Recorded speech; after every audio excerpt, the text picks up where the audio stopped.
Good evening, everybody. Just a bit of an update for July, really. Been a lot going on, especially in the last few weeks. A little bit more than I thought, but getting there slowly. So I think I'm kind of heading in the place that I want to be, which is good. In terms of costs, last month, my gas was £9 and my electricity was around 23 to 25.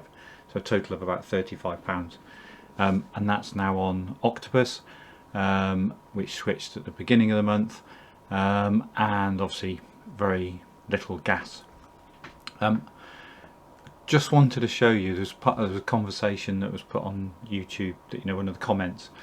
So I thought I'd try something today. So I thought while I'm doing that, I'd put this on as well as go through what else has happened. So just looking at the graph here. It was about the immersion heater, actually, the iBoost.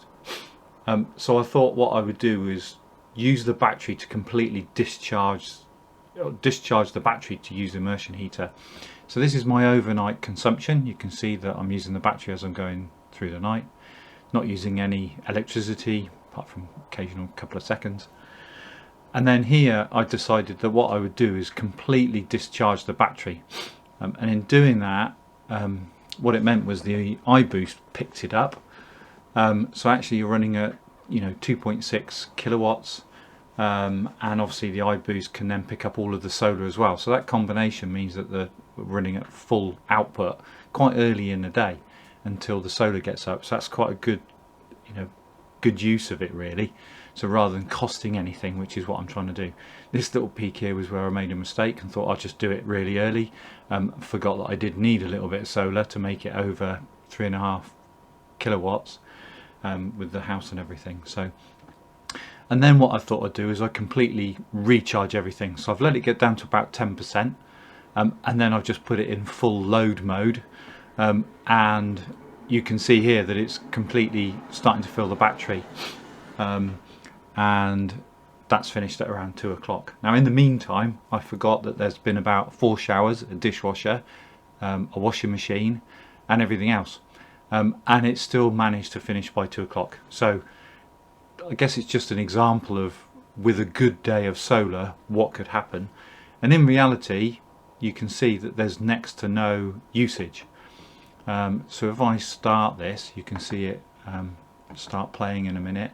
My import for today was about 0.3, I think. Being on Octopus Go now, it's nearly 40p a kilowatt if I do use it. So obviously, I don't want to be using it at all, really. So that's sort of your 10 to 15 pence. But I thought this was a good example for you to see. This will now go through the rest of the numbers that you guys are used to seeing probably now. So I'll let that tick along. In terms of getting the battery to discharge, I use the app, which is a bit hit and miss sometimes. I'll show you a bit later. What I've done is I've built a bit of a process to do something else, but you'll see the app there and some of the connection issues it has. So it doesn't always, it might discharge and then you struggle to get it recharged, but the little quick play button on the app's quite good. So but there, we'll see that a little bit later.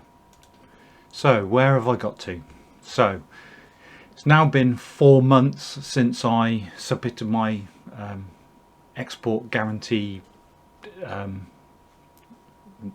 paperwork to British Gas, and they finally got back the other day. So they've said that I'm now connected and will be paid at 3.2p a kilowatt, which is great. It just says submit a reading after 6 months. So I immediately wrote back and said, when is my 6 months? To which they've not replied. So I don't actually know when I can set it up. But before start thinking too much into this, in reality the chances are it's only going to be 30 or 40 pounds. Now I know that's 30 or 40 pounds, but it's not a massive amount in the scheme of things. So I'll wait for them to get back, and then I'll let you know at a later date what that is. I'm hoping that it's right back to April when I submitted it, but again I have absolutely no idea. So yeah, that's 3.2p per kilowatt. So in terms of Octopus, I've now managed to switch that over. Now, when that all started, actually Octopus had a bit of an issue. Now, I think it relates to the fact that I was on British Gas with a normal meter, and British Gas changed my meter to the SMETS 2 one. I actually think that Octopus had a bit of a problem finding this, so it took nearly 3 weeks to resolve it. The reason for that is that you can't do a lot through the Octopus website really until you get to about 3 weeks, although after 2 weeks I did email them saying, you know, what's going on, and on the app, on the Octopus app, I could actually see that it was showing me 2 meters, which was a bit strange. After I got to 3 weeks, I then obviously filled out one of their forms and said this isn't working, and they literally resolved it really quickly within a day or two.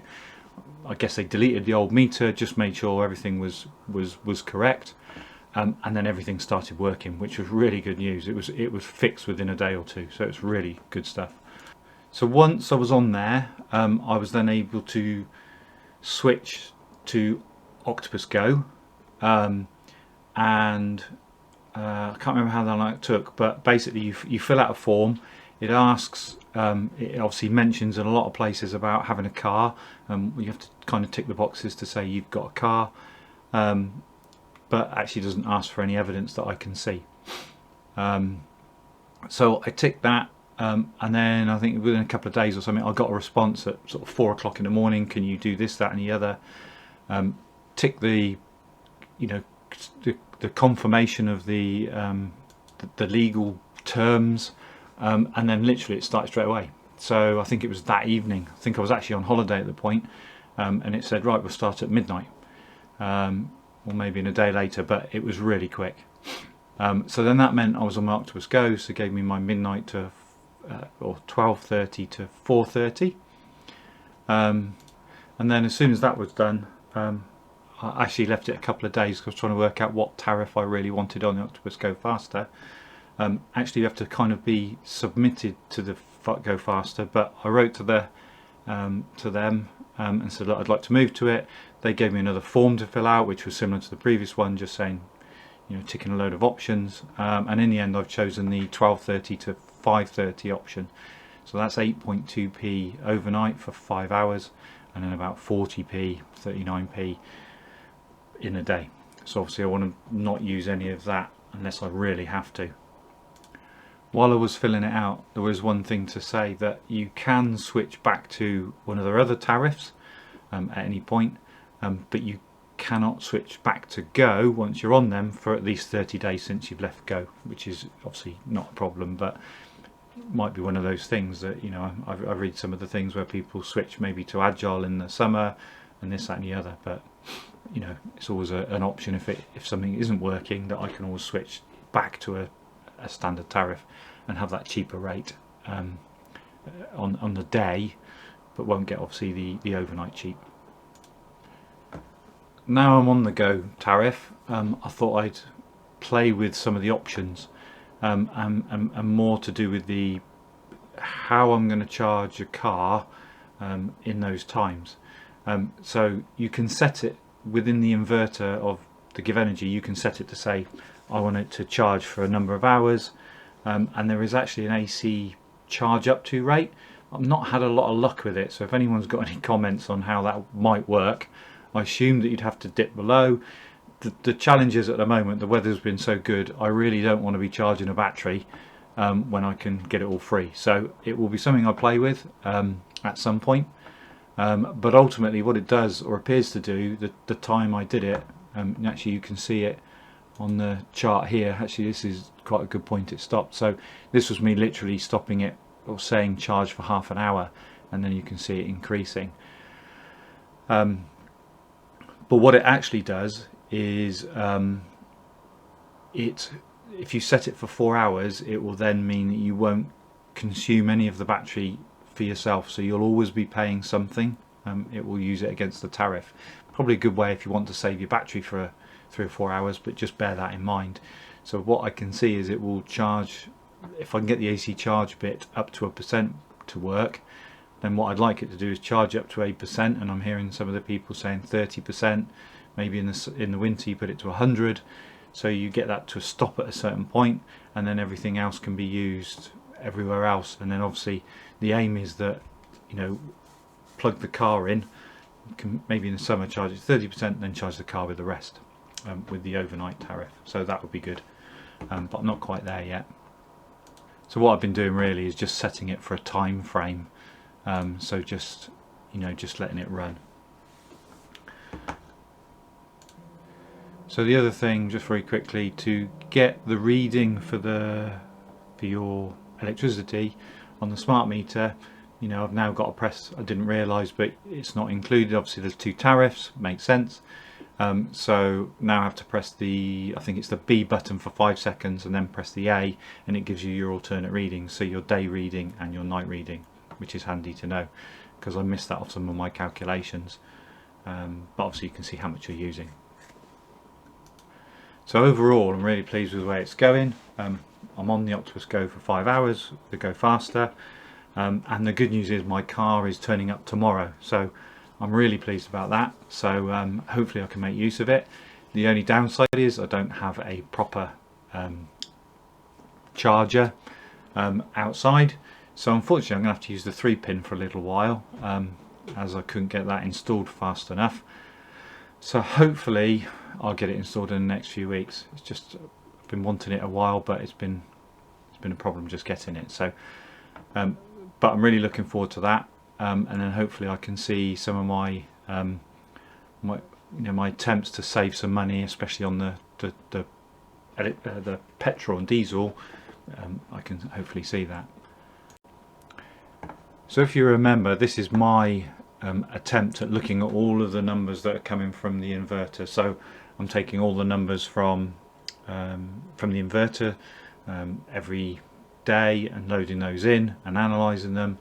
And at the top you can see here I'm taking the solar data, and this is an attempt at me trying to work out how much solar, so per day, and you can see the next few days are looking pretty impressive in terms of the amount of solar. I'm then trying to work out in this column, you know, when does it hit above, or how much do I get above 2 kilowatts, and then how much am I going to have, this column is the main one, and how much I'm going to have left. Now again, because the car's coming, I'm hoping that 16 kilowatts or so I can then put back into the car. Now the challenge is how I do that, because again I've only got the 3-pin charger, so it might be that I just run the 3-pin charger along with the battery, which would be quite handy actually, because that will just run it at about, I think it's 2.3 or 2.6 kilowatts, not sure off the 3-pin. But mixing that with a bit of battery and the solar, I'm hoping that actually that might work. We'll see, I'll find out tomorrow. So this is my spend per month, and my wife just told me this evening we had our gas bill, so from the beginning of February till now our gas bill was £200, and they've actually reduced our monthly payments to £10 a month, because we're still in credit by £100, so that's good news. I think we're probably going to need it in the winter.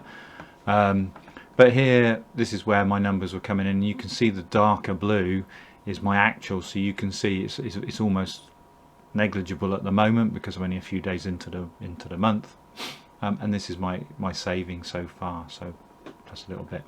This 417, so these orange numbers are the bits I'm hoping to almost completely get rid of, and that's the cost of diesel and petrol.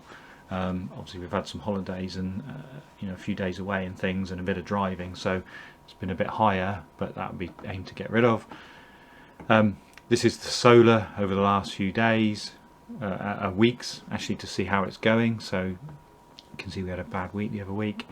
This is the last few days of consumption, so again can start to, hopefully I can start to see that the my consumption is going up, but my cost is keeping low again.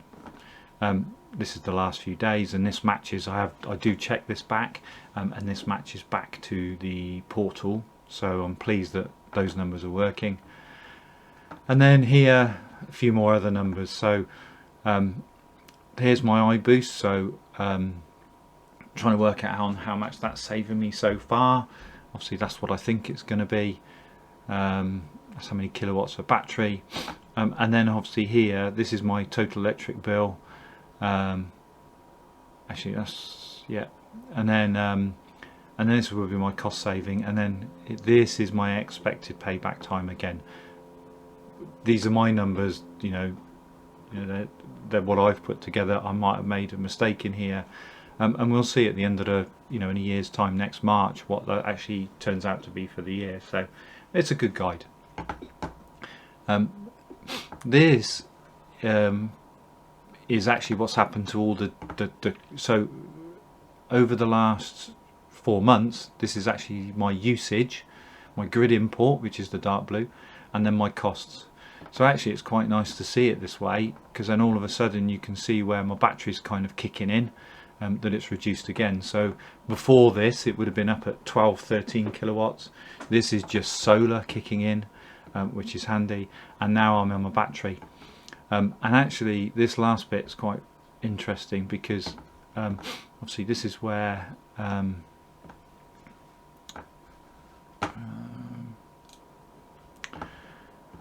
so this is where I switched over to Octopus. So I think it was the 2nd of July. So again, I switched onto their standard rate, same as British Gas. And then my battery was installed, which helped reduce all of this. And then I switched over to Octopus Go on, I think it was the 29th, something like that. Here you can see a bit of a spike here, because we were going on holiday for a few days, so we can see the 40p day rate. I'm not using absolutely anything while I'm away for a couple of days. This was a spike because it was a really rubbish the day before. I had no battery and I had to use the dishwasher and bits and pieces to get myself ready, so that kind of makes sense. But on the flip side, you can see that I'm using a little bit more overnight, but actually half the cost, and 40p of that is my standard charge. So you can see that, and this was me playing with some of the numbers, and trying to get the battery to charge for a little while I was away on holiday. Thought I'd give it a go. And I know that for this month, Octopus are going to charge me about £25, I think it is. So I know this isn't too far away. There's a little couple of quid or something either way, but on the whole, I think I'm tracking what they are, which is always handy. So it gives me an idea. So that is really where I'm at the moment. The last bit I was going to do was just show how I change the inverter using some little files, a batch file as it is for the people who are a bit more technical, and some PowerShell, so that you can just run a script to update the inverter rather than using the app and this, that and the other. And the intention was, and I don't know if I'll ever get around to it, is taking an educated guess at how much solar I'll be getting to work out how much I want to charge the battery. However, it may be something I look at. With the car coming along and all bits and pieces, we'll see what happens. But anyway, let me show that recording. I will voice over it, but I'll just show you how I've built something that you might be interested in, and then let me know. Okay, so those of you who want to be a little more technical about this, and in terms of changing the values on the inverter, this is what I've had a go at. Managed with quite a bit of success now actually in getting it working. I've only tried something very simply, so it needs tidying up a little bit, but I can show you the principles, and it works. I think it works better than the app. I do have a few problems with the app in terms of changing values. This seems to be a lot more consistent, but I've also built something in here in a way that it will check that it's been successful before it continues with the next one. So let me run through it now. So just opening up the app, and as you can see, it's going to take a little while to actually connect to my inverter anyway. So while that's getting on with that, we can then open up the batch file, so a simple batch file to run a number of processes. And what you can see here is that I've put basically a loop of a number of these, and then each of these have a bit of code that then in this case does a right charge rate, the battery charge, so it will do a certain function using the PowerShell script, and then it will output the value that it returns to a file, to a JSON file, and then I'll read that to make sure that there's no errors with it. So, and if there is, then it goes back around that loop again. So it waits 30 seconds and goes around the loop. And you can see I've set a number of these up to do different things. So I can set the upper limit, enable the charge, and this is all about me, rather than doing dynamic, setting it up to say, right, between a certain time of the night, between 1 and 2 o'clock in the morning, charge it up to a certain value, charge the battery up to a certain value, and then it finishes. And then in each of the scripts, if we just look at the charge rate one, for example, charge rate upper limit, then what we can do is so at the top I had a problem with encoding the file to make sure that I could read it properly, so I found something to just tweak the file that was created so that I could read the true or false value from the return. So it just sets a parameter. Some of this is relevant to the stuff I had before, some of it isn't. So where my API key is, some of it is, and the API key is, but some of the other things like the date isn't so relevant. But what I will highlight here is that this is the parameter that you're using and setting in the inverter. So the setting ID is 77, so that's the upper limit value in the inverter.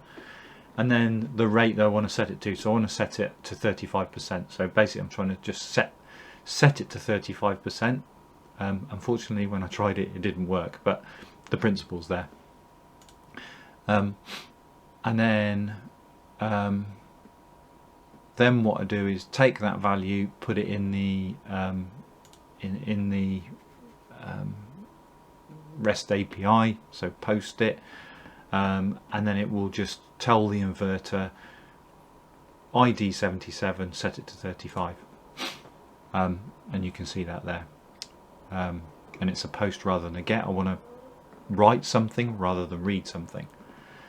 So what I'll do is just waiting for that. Right, so this is what my app looks like. So it says just use solar, charge is full charge, full discharge. What I'll do is if I run the batch file, so it'll now run each of those in sequence, and you'll see it's now output a file which I'll then read to check that the value is true. And now you can see the app is starting to connect, and as it's running through the code, I'll show you on here, you can see that it's writing each of the lines out, and then it's setting the value. So here it's going to set that specific value to 35, and then loop through, and if it fails, it will just wait 30 seconds, then try it again. So I'm writing true to enable it, so I want it set, and now it's just going to quit out. So now what we'll do is we'll go back to the app, and then go and see the value. So this is the value you would see on the app itself, and there you can see just refreshed it, and it's now set the charge mode to solar and grid, and I want the start time at, let me just go back a second,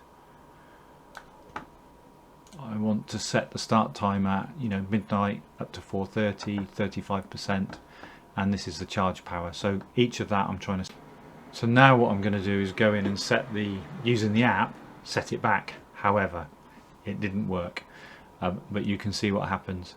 So if you go in, you can go into the charge mode. If I hit play, go into the charge mode, select solar only, and then you hit save. However, this is what happens. It seems to sit there for a while. Now, it doesn't always happen, but I have seen it quite a few times, and often as not I'll just keep looping back, reopen, close, retry. On this instance I don't think it tried it. It didn't even work it here. So yeah, not particularly successful. So what you can do, there is a way around this. What you can do is go to the inverter itself. So go off to the portal, go on to my inverter, and then you go into your settings, and you'll see that it's enabled for eco, which is what I want. I want it to dynamically use the power whenever, and then I can just disable this charge. So again, this is the other way around it. Just go in and manually do it yourself and then submit. So that's how you could do it manually rather than the app, or automatically using that script similar to the one I've created. And then go back in, and now it's set. And then I think we'll just change the value, so refresh. Now it's set, and then we'll change the charge power as well. So you just click on charge power and put it full power and hit save, and this one works. So it's a bit temperamental, I think, but a couple of options on how to change some of the settings. Right, hopefully that's everything covered. Again, I've covered quite a lot in the things I've put in. You can see all the numbers, this, that and the other. Just one shout out to TerraVolt, who have helped just finish off the bit of code in terms of the writing of the inverter. So you have to write in the body part. So reading through their website, they give good guidance on how to do that. So again, just use that in mine. So they need the credit for that. That's good. And one other thing as I was finishing off, I just realised is the EDF, or notice that EDF now don't do a car tariff, which I think was closed out a couple of weeks ago. So I'm not sure why. If we want people to move to cars and electric and all the rest of it, they seem to have stopped their tariff. So I haven't read why, but seems to be less and less of them. So it's a bit frustrating. But anyway, any comments? Give me a shout. If you need anything or I can help, then by all means do. Again, you know, all this is my stuff, so I don't know the answer to everything, which is why I'm stuck with trying to set the upper limits to the inverter, but I'm sure somebody out there will be clever enough than me to know how to do it. So you know, let me know. Thanks for any feedback. It's been good to hear from you, but thank you very much. Cheers. Bye. Set within it.